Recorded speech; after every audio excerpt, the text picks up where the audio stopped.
Hey class, this is Juan Ramirez with EE2715, Circuits 2, Transients. And today we'll be covering Chapter 8.3, which is the source-free series RLC circuit.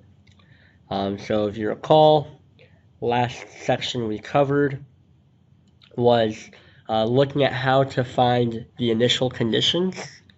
So the initial and final values for an RLC circuit. So that's a circuit that has an inductive element and also a capacitive element, as well as a resistive element.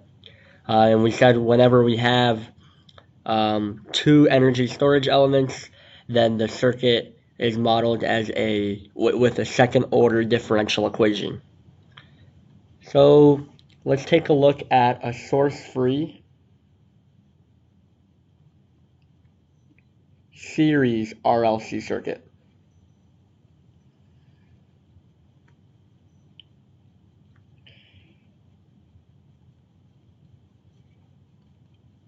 If you recall in the previous chapter, we also first analyzed the RC and RL circuits in a source-free configuration, which meant we were looking at them having some initial value for capacitor voltage or inductor current, but then after some period, that inductive energy or capacitive energy was discharged into a resistor. So similarly, here we have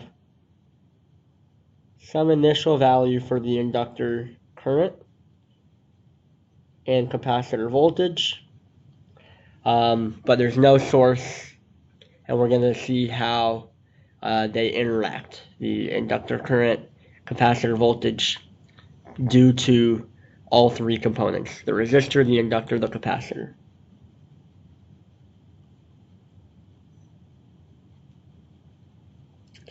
And the values we're looking at are IL of t, VC of t, and the the current around the loop we call I of t, and we could tell by inspection that I of t is equal to IL of t.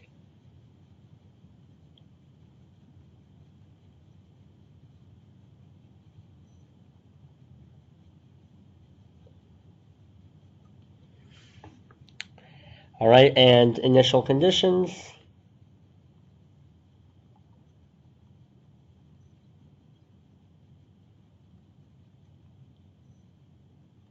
That's the initial capacitor voltage.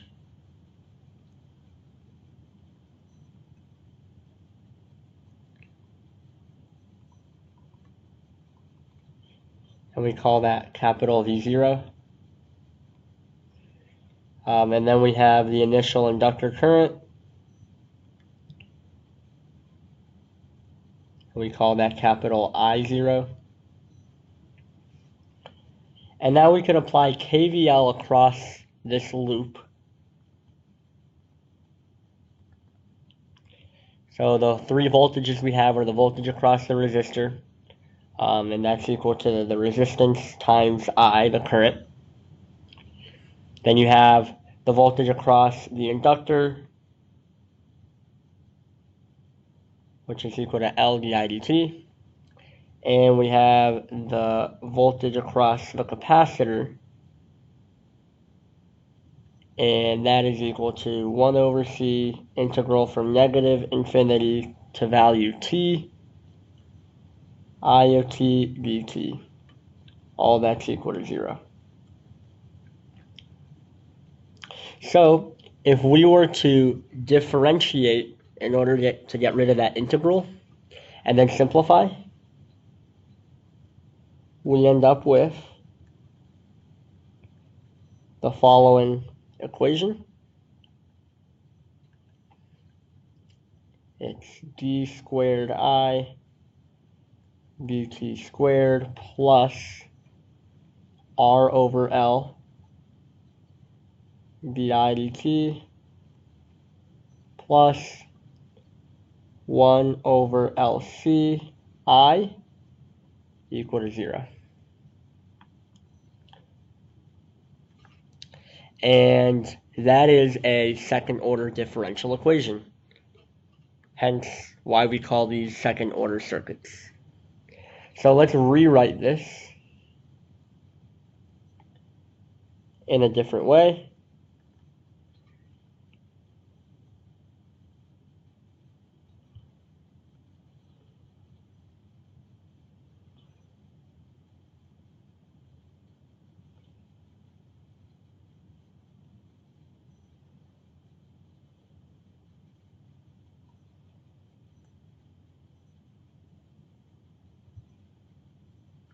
And this is the characteristic equation of a series RLC circuit. The current around a series RLC circuit. And here we have two variables that we haven't seen before. One of them is called the damping factor.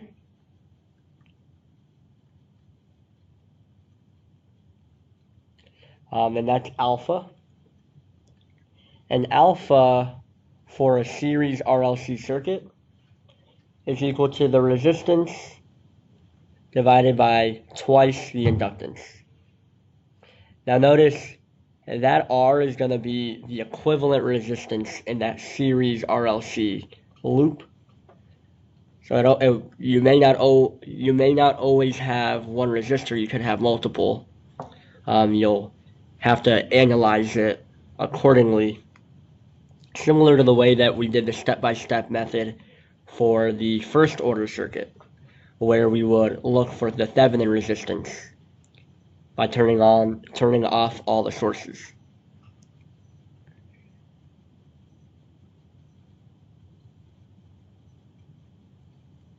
All right, now the other variable we hadn't seen before is the omega. We call that the undampened, I think it's undamped, natural frequency.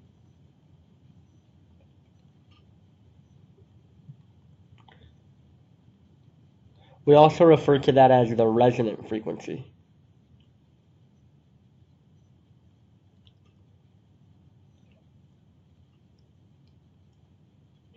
That's omega naught equal to 1 over square root of LC. And by the way, this is in radians per second. Also, damping factor is in nepers per second.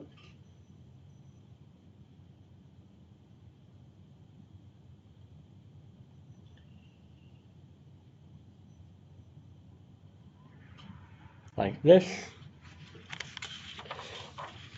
So now what we do is we use Laplace analysis to find the characteristic equation in the S domain.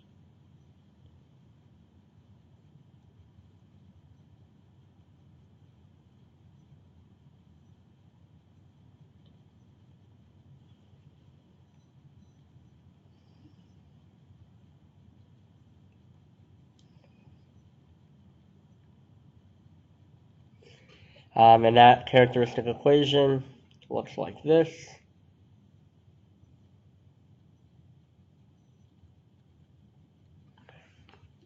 And the roots of that characteristic equation are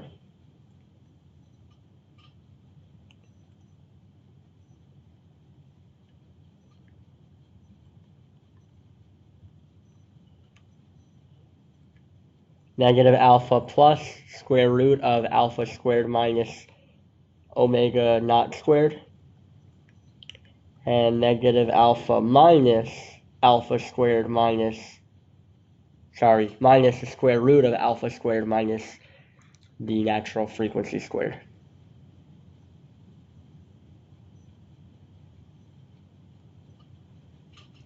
So that we'll want to remember.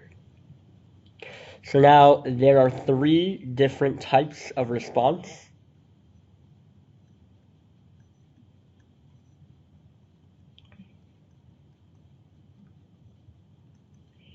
And those three different response types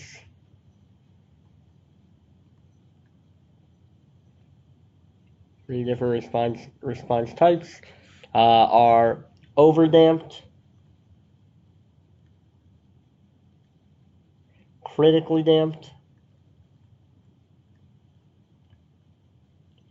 and underdamped.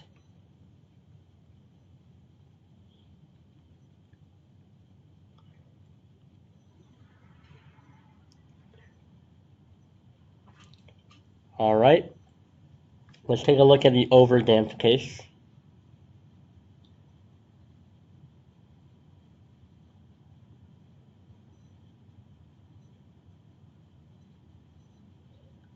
The overdamped case is when the damping factor is greater than the natural frequency.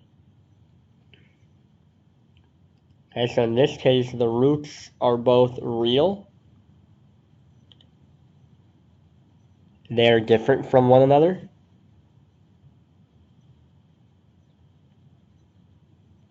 And they're negative.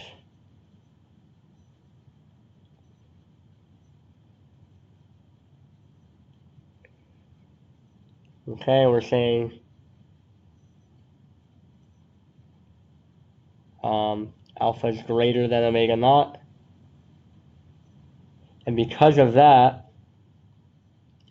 the capacitor value has to be greater than 4 times the inductance over the resistance squared. The roots look like this.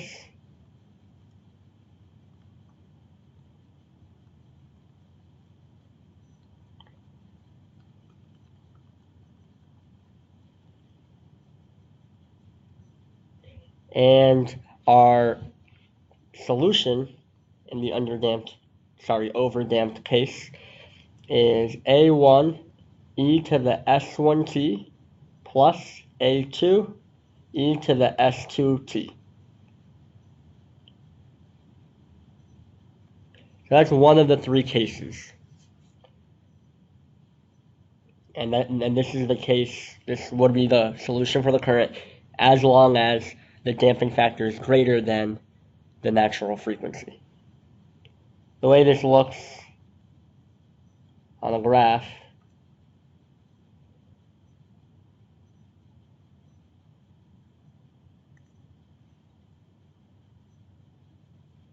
is like this.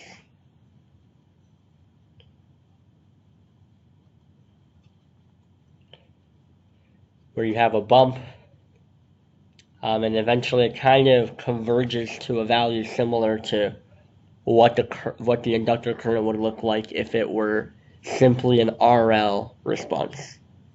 So that green dashed line is an RL response.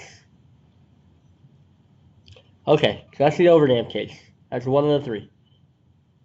Now let's take a look at the critically damped case.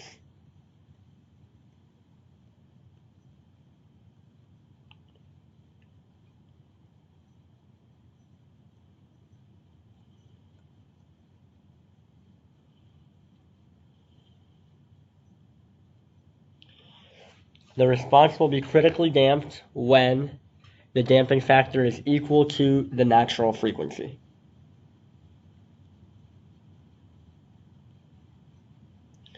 Okay, in this case, the roots are both real.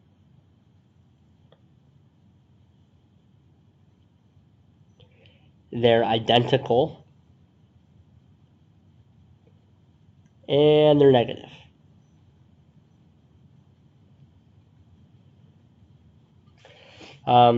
Because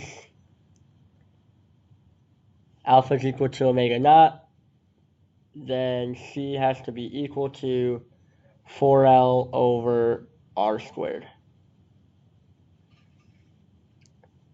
What do we know about the roots? Well, because they're equal to each other, what's under that square root is equal to 0, and what you're left with is both roots being equal to each other and equal to negative alpha. And your solution for the current in the critically damped case is this one here.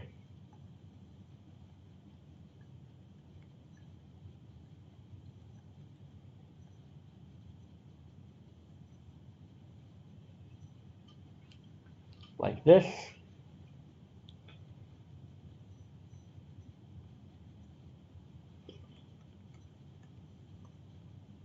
The way the graph looks, again, you have an RL response shown with a green dotted line.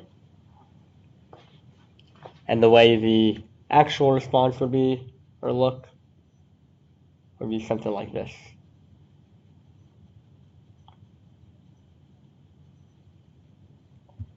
So it goes over the RL, or what the RL sort of profile would be.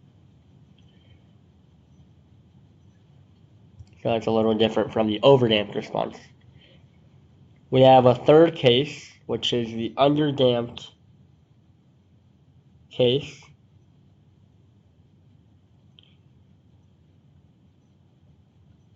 And you could probably guess that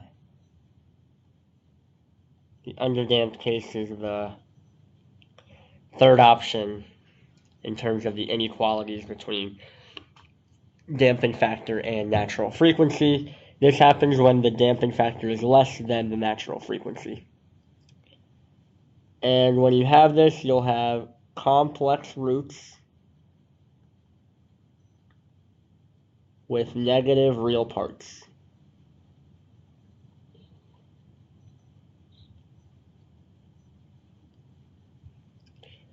Okay, and now, again, alpha is less than omega naught, and therefore your capacitor value has to be less than 4L over R squared. So that capacitor value, the inequality between the capacitance and inductor and resistor values, is kind of a fun fact. If you find it to be relevant, that's good. But usually, instead of using capacitor, inductor, resistor, I actually find the damping factor, find the natural frequency, and compare those two values. Because you'll need the damping factor, natural frequency, at the end anyway. You'll need it to calculate the roots and whatnot. So in this case,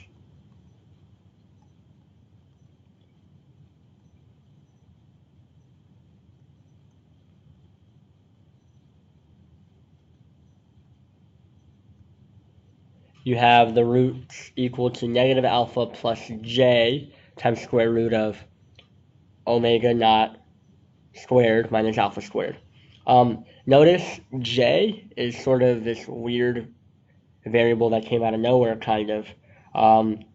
Just keep in mind that j is our version. I'm just going to put sort of in a blue box here. J is our version of I. So it's the square root of negative 1. For some reason, electrical engineers like to use J instead of I. If you're adamant about it, you could use I, but just know that you'll see me and you'll see the book using J. So this is equal to negative alpha plus j omega d, where d is the damped frequency. So I'll define that here in a second.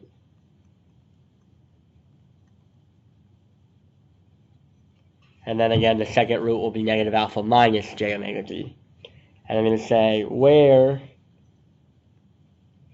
the damped frequency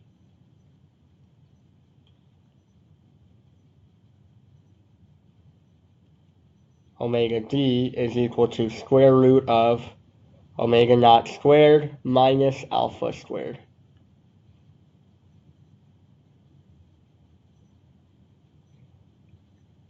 And the solution for the current is the following.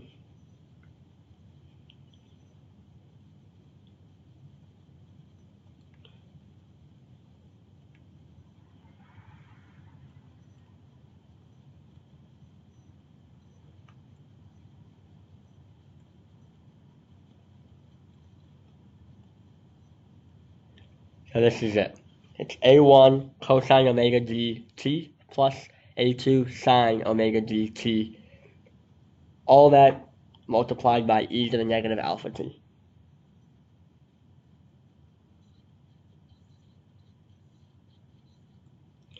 All right, and what does that look like on a graph? Now you start to have oscillations because of the energy sloshing or transferring between the capacitor and the inductor. So usually it'll look something along the lines of this. Okay, so you'll have some sinusoidal oscillations. And the period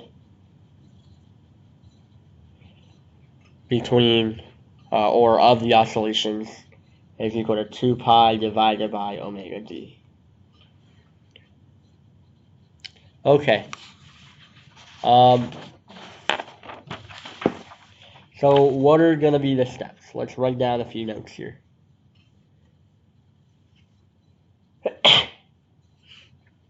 Sorry.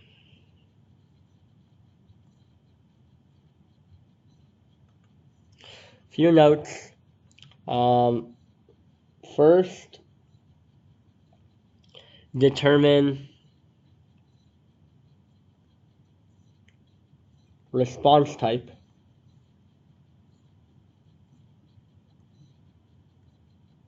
by calculating the damping factor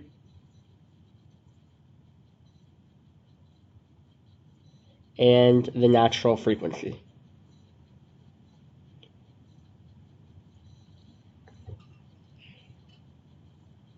A few things that we can notice from that is that a larger resistor increases damping. The natural frequency is independent of the resistor value. And also we notice that an RLC circuit with a resistance of 0 or a very low resistance produces a sinusoidally oscillating waveform.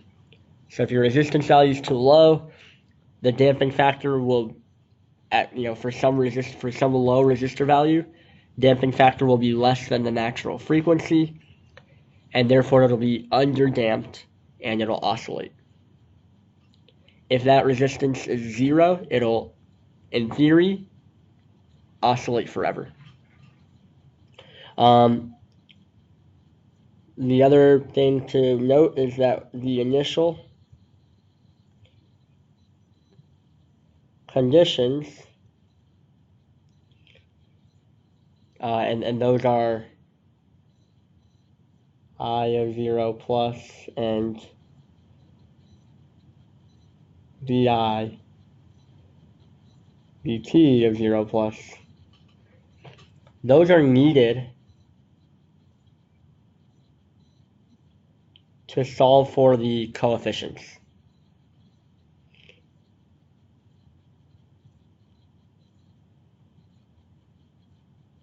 So if you recall, in those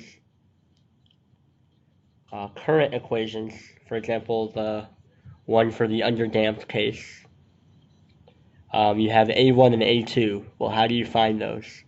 You have to use initial conditions to find those. Okay, so now let's do example 4. Sorry, example 1.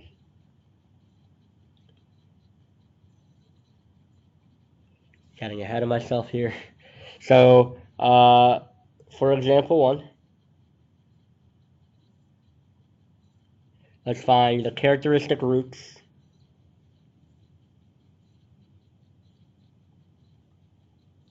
and the response type.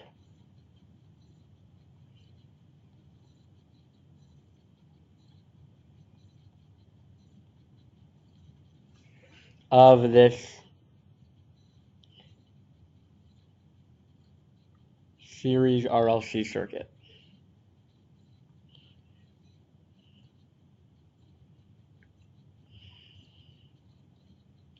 Okay, so it's pretty clear what our values for R, L, and C are. We can now calculate the damping factor. Damping factor is R over 2L. Our R value is 20 ohms. Our L value is 2 Henry. And that'll give us 5 nepers per second. Our natural frequency is 1 over square root of LC. And that is going to be 1 over square root of 2 Henrys times 10 millifarad. And that'll give you 7.07 radians per second. So the first question is, find the roots. Okay, it's going to be negative alpha plus square root of alpha squared minus omega naught squared. Negative alpha is negative 5 plus 5 squared minus 7.07 squared. That'll give us negative 5. And it'll give us a negative under the square root. So we can pull out that negative and make it a j. And then evaluate the square root, it comes out to 5. What's the second root? The second root of the characteristic equation is going to be the same exact thing, but with a negative in front of that original square root. So it'll be negative 5 minus j5. The second part of the question asks to find the response type. Okay, response type will be underdamped because our damping factor is less than our natural frequency.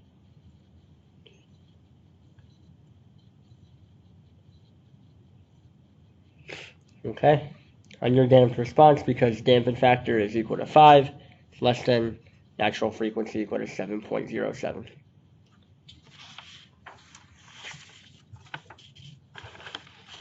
Okay, let's do a couple more examples.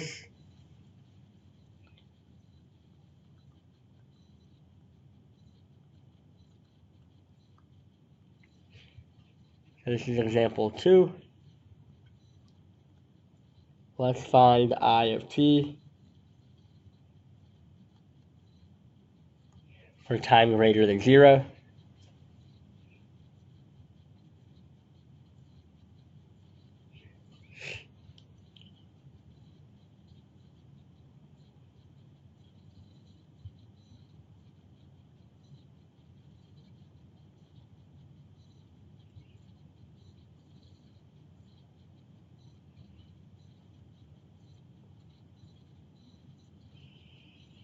Alright, so our equation, or our circuit looks like this, with the following values.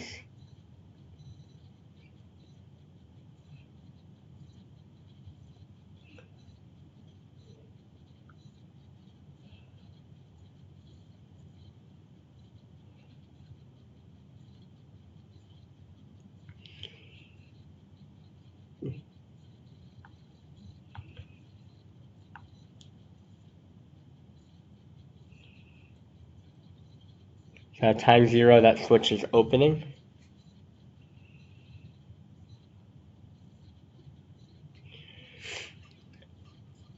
It's an ugly switch here. Oh my gosh, okay. There we go. Okay, opening switch at time 0. The current, I of t,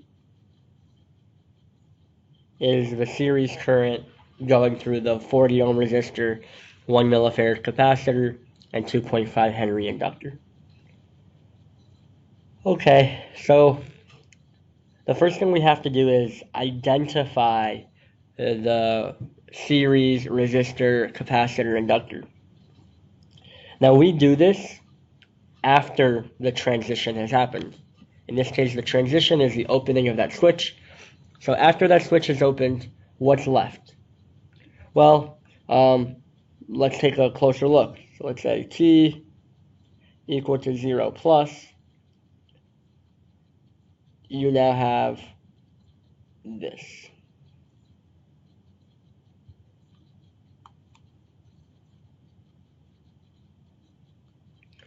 You have your 40 ohm resistor, another 40 ohm resistor, the 1 millifarad capacitor, the 2.5 Henry inductor.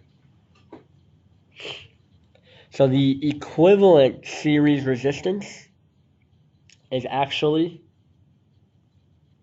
equal to 40 plus 40 ohms. So it's equal to 80 ohms. And you could tell, because there's only one capacitor and one inductor, that the value for C is 1 millifarad and for L is 2.5 Henry. Okay, so now we could go ahead and do our first step, which is to find alpha and omega. The damping factor alpha is equal to the resistance of 80 divided by 2 times the inductance. And that gives us 16 nepers per second. Then we look at the natural frequency.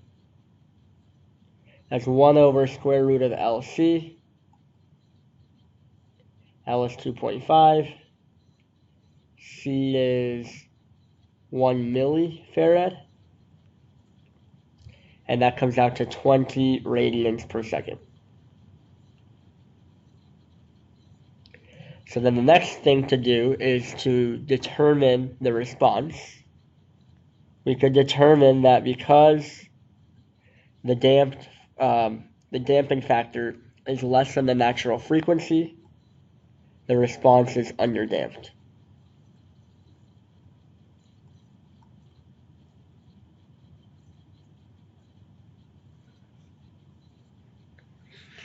Okay? So now we're going to look for the characteristic roots.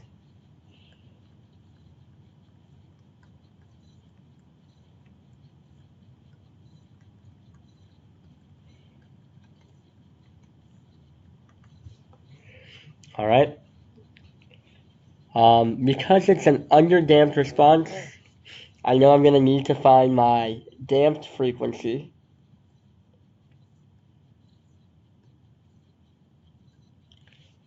For overdamped and critically damped responses, it won't have a damped frequency. And this will be equal to 20 squared minus 16 squared comes out to 12. Okay. If we recall, the roots are equal to negative alpha plus j omega d.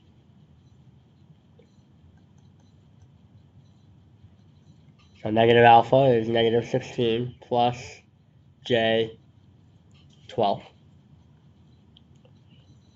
Okay, the second root for an underdamped response will be negative alpha minus j omega d. That's negative 16 minus j 12. So those are our two roots. Okay, so ultimately what we're looking for, right, is I of t. I of t can be found, if we look way back when we spoke about the underdamped case, I of t can be found as long as we know the damping factor alpha, the damped frequency omega d, and A1, A2. So right now we know all of those things. But we don't know how to get A1, A2 yet. And you may recall I mentioned that we need initial conditions for that. So let's find those initial conditions.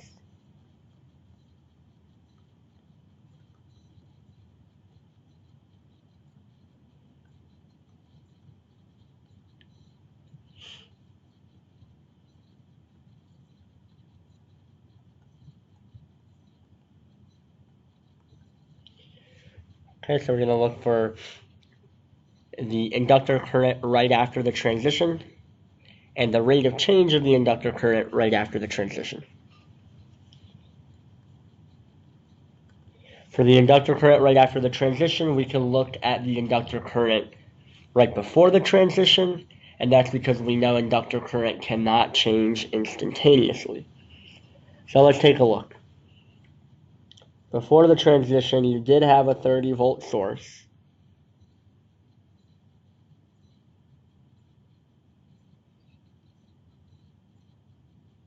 And now we're going to assume that it was in steady state, meaning the capacitor behaved as an open circuit and the inductor behaved as a short circuit.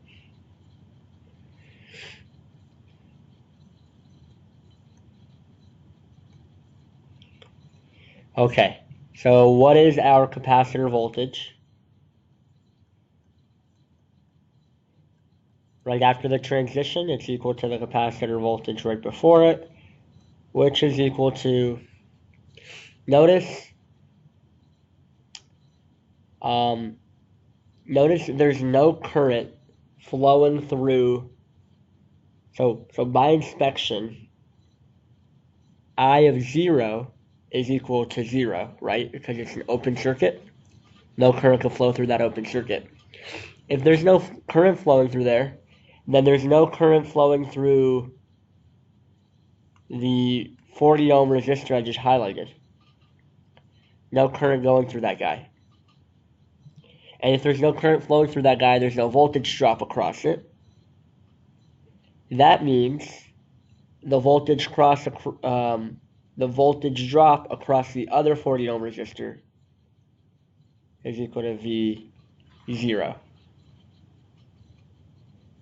Okay, so take a closer look at that, think about that a little bit, and convince yourself of that. At that point, we could do voltage division.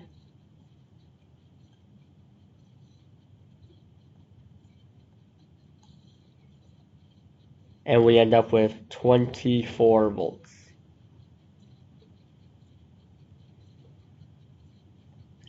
Okay, we just said that inductor current has to be equal to 0 because there's an open circuit in series with it, and there's no current that can flow through an open circuit. So by inspection. All right, so we found one of our initial conditions, I of 0 plus. We actually didn't necessarily need V0 plus, the initial capacitor voltage, but we may need that to find our the rate of change of the inductor current right after the transition, the dIdt 0 plus, as we'll see here in a moment. So now let's look at the circuit right after the transition.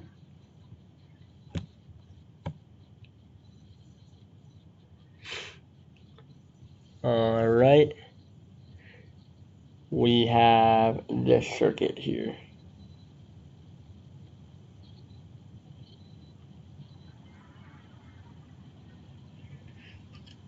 And let's draw the voltages across them.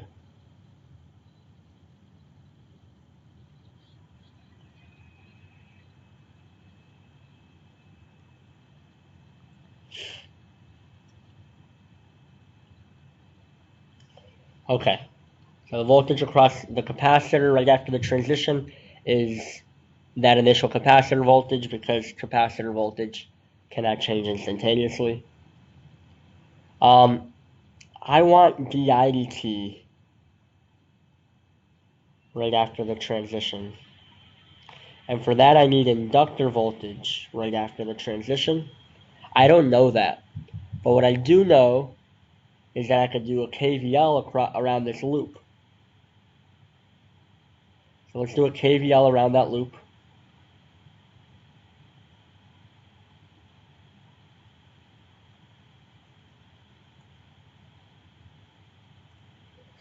Okay. So we have a voltage drop on the capacitor of V0 plus, a voltage drop on the inductor of VL, a voltage drop across one of the 40 ohm resistors of 40 times I of 0 plus, and another one of those, 40 times I of 0 plus. That all has to be equal to 0, because that's what KVL says. So then you could solve for the inductor voltage.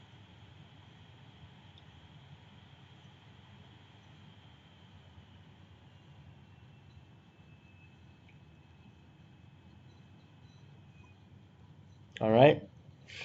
Now, that initial capacitor voltage we found to be 24 volts.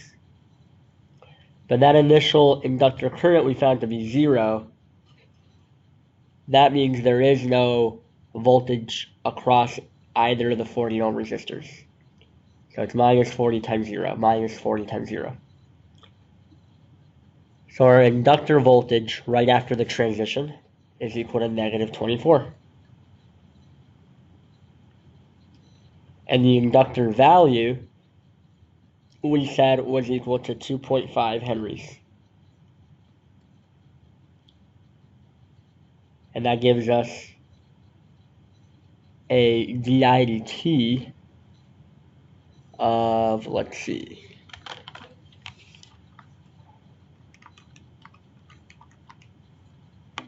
negative 9.6.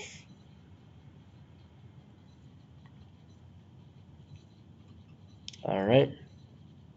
So now we have the initial conditions. We have I of 0 plus and dIdt of 0 plus, or at 0 plus.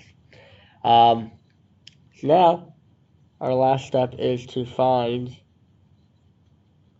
the inductor current. We said the response was underdamped, and because it's underdamped, the current will look like this.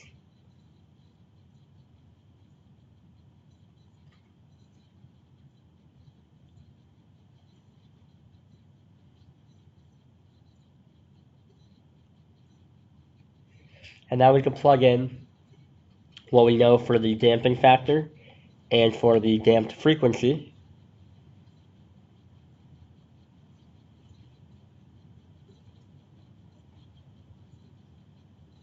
So we found the damped frequency to be 12.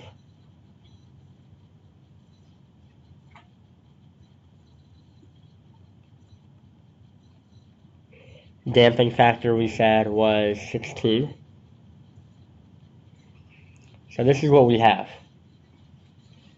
However, we have two constants, A1 and A2. That's what we have to solve for.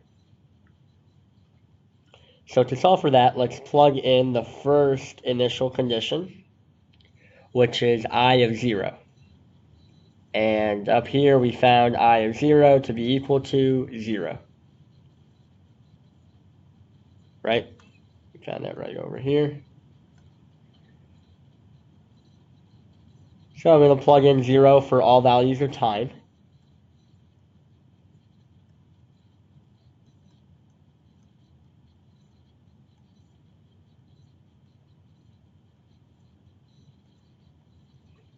And set it equal to 0. And that's from our initial condition. Okay, cosine of 0 is 1. So A1 times 1 plus sine of 0 is 0. And all that's multiplied by e to the 0. Anything to the 0 power is 1. And this means that A1 is equal to 0.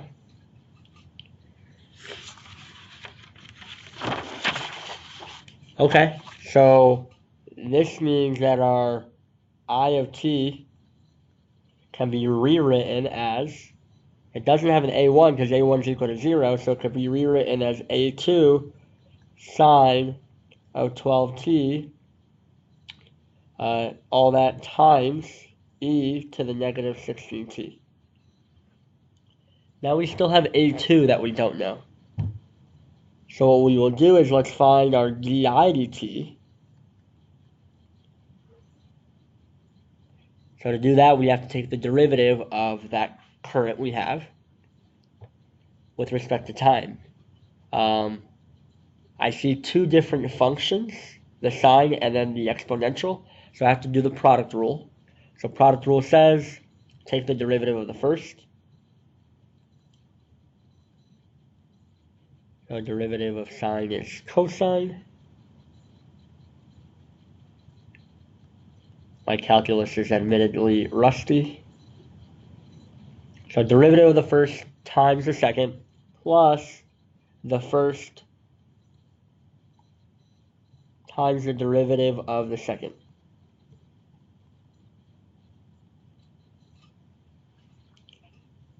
All right.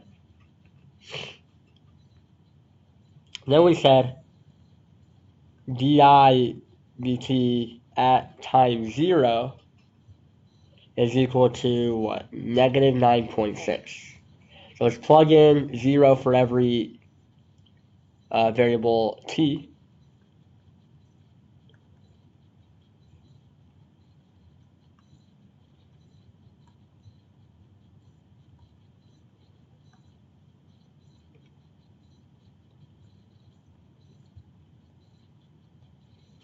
And set that equal to negative 9.6. All right, so what do we get? 12a2 times cosine of 0 is 1, e to the 0 is 1, plus a2 times sine of 0 is 0 times negative 16. That's all equal to negative 9.6. So 12a2 is equal to negative 9.6. And a2 is equal to negative 0.8.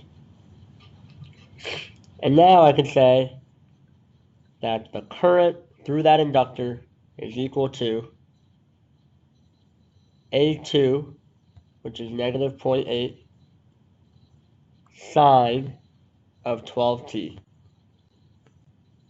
times the exponential e to the negative 16t. We could rewrite that if we'd like. Here, let me just rewrite it up here. E to the negative 16t sine 12t. And that's in amps, and that's for time greater than 0.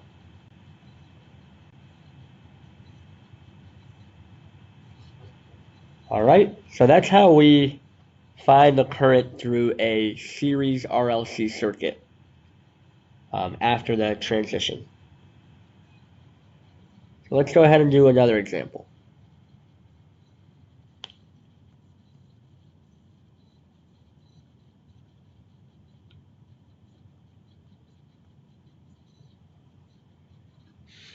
So for this example, again, we'll be looking for the inductor current.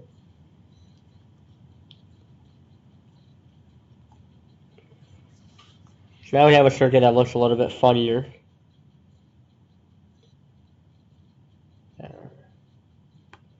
Sorry, it looks like this.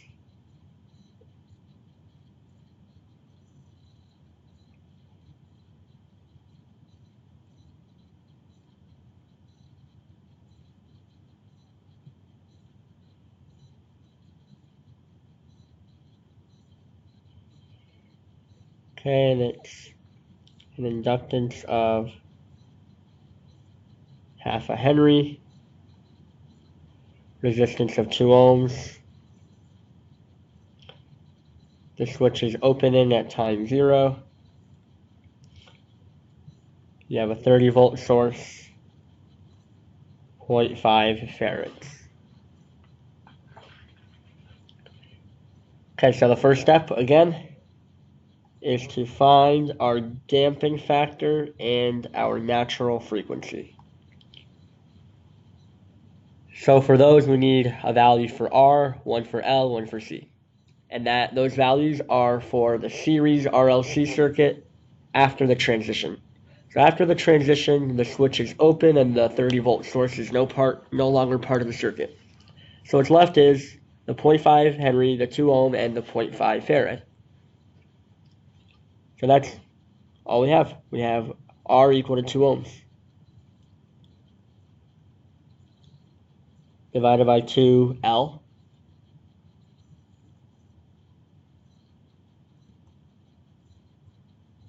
And that gives you 2 nepers per second.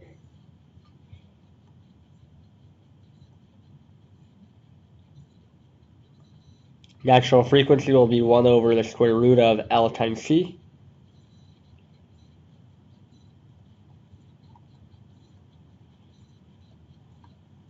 And that gives you 2 radians per second. So now we know, because the damping factor and the natural frequency are equal to each other, the response will be critically damped.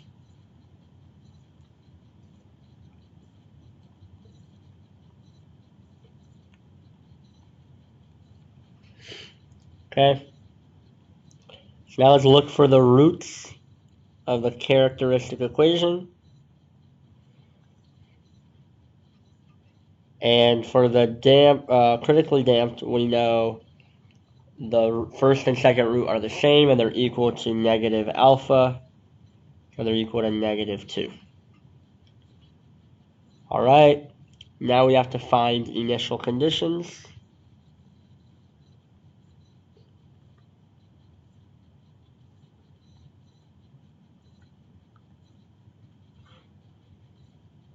So that's the inductor current right after the transition and the rate of change of the inductor current right after the transition.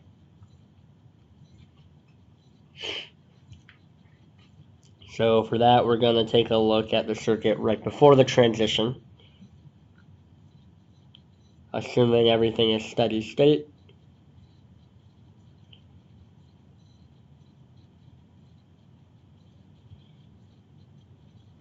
So before the switch opened, it was closed and the 30 volt source was part of the circuit.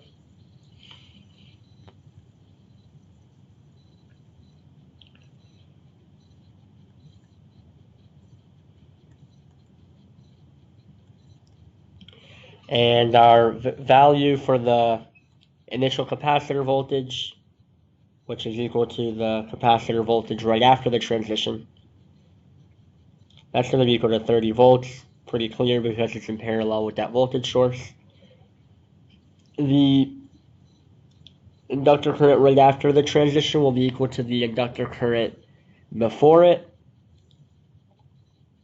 And there's 30 volts across that 2 ohm resistor, so that's what that current will be. So that one's pretty straightforward as well. Now we have our initial inductor current. Now we need to look for the rate of change of it. So for that, we'll take a look at the circuit right after the transition.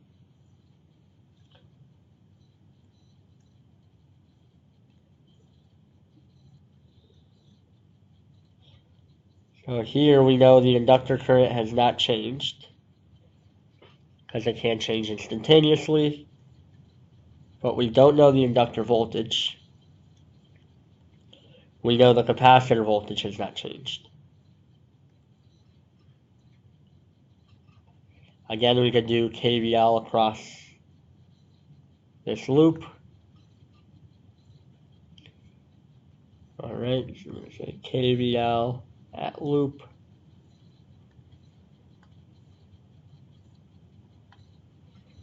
and we have a voltage rise at the capacitor and a voltage drop at the inductor and at the resistor. All that's equal to 0. Let's solve for the inductor voltage.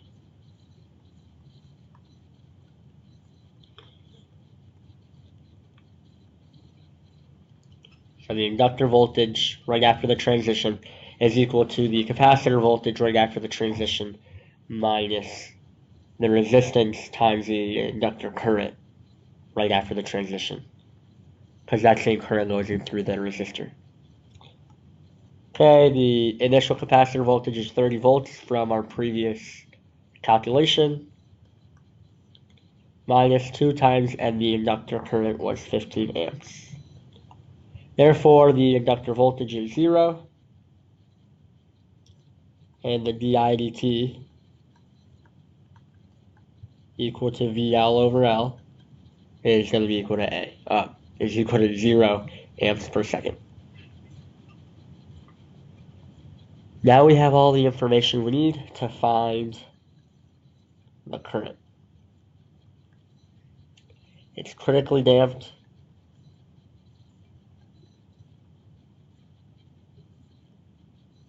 So we know it'll take the form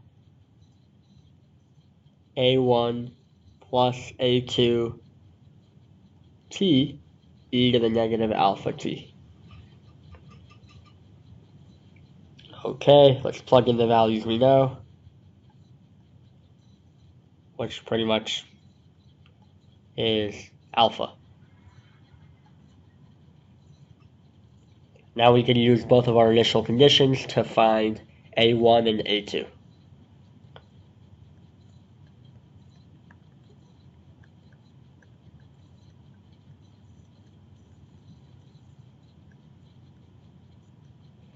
We said the initial inductor current was equal to 15 amps. And therefore we have A1 plus 0 all times 1. A1 is equal to 15. Okay, so we could rewrite the inductor current as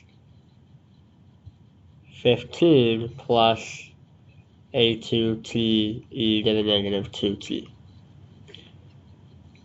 Now to put in the second initial condition, let's take the derivative. And again, we'll use the product rule. So the derivative of the first part will be A2 times e to the negative 2t plus the first part times the derivative of the second.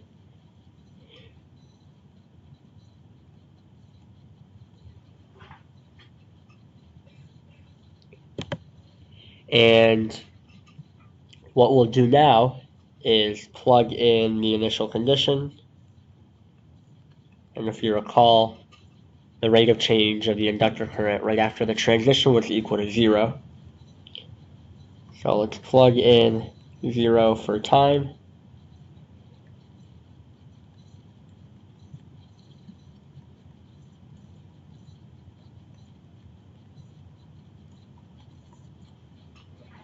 Is equal to 0. So let's see what we have here. A2 plus 15 times negative 2 times e to the 1, e to the 0, which is 1, equal to 0. So A2 minus 30 is equal to 0, and therefore A2 is equal to 30. Okay, so now we could rewrite our inductor current equation. It's 15 plus 30 t e to the negative 2t. That's in amps for time greater than 0. Alright, so that's how we analyze a series RLC circuit that is sort of discharging the energy in the inductor and capacitor. So it's the source-free series RLC circuit. We use the source to create an initial current through the inductor and an initial capacitor voltage. But then after the transition, it's just dissipating all that energy into that resistor. And based on the resistance value, and also based on the inductance and capacitance, it'll have different response, which could behave in one of three ways. One is in an overdamped way, the other is in a critically damped way, and the final one is in an underdamped way. So I hope you found this to be useful, and I encourage you to check out more examples in the book.